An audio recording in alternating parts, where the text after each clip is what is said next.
In this video, we will be discussing Standard 7 from the Foundational Standards, or FS7. All foundational standards are required and do not have ascribed points. Foundational standards are verified by your technical assistance specialist prior to applying for rating. FS7 states program implements a continuous quality improvement, or CQI process that includes regular assessments, goal setting, and action plans to address identified areas for enhancement. The CQI process should include family and staff participation and feedback.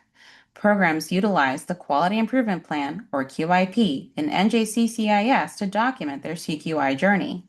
Please note the CQI and QIP are defined as a commitment and process made by GNJK Kids programs to identify, describe, and analyze strengths and challenges within a program's policies, protocols, and practices. Programs committed to CQI consistently test, implement, learn, and revise their practices with the goal of continuous growth and improvement. The GNJK Kids QIP is the tool utilized to document a program's CQI journey. What's the intent? To ensure that programs implement a continuous quality improvement process that is comprehensive and inclusive. By conducting regular assessments, setting goals, and creating action plans, programs can systematically address areas needing enhancement. The CQI process is designed to involve both family and staff participation and feedback, fostering a collaborative environment where diverse perspectives are valued.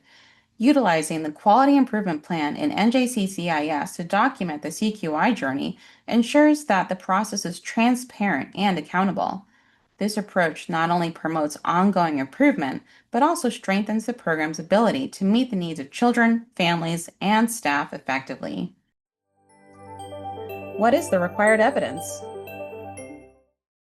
The evidence required for the standard is a completed QIP on NJCCIS and narrative on how the CQI process included family and staff participation and feedback.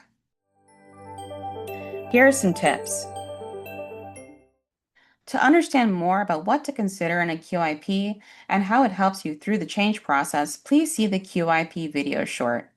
While writing your QIP, consider the areas where you can get family and staff participation and feedback.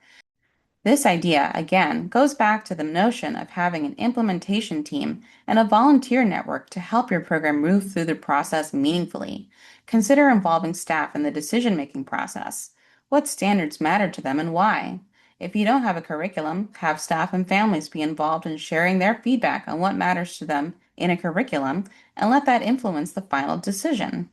Are there standards like FCE3 that encourages one-way and two-way communication engagement with families, where you would consider involving families in the back-end process of deciding how things are done, or even getting them involved in getting it done by having parent volunteers assist in communication efforts like newsletters?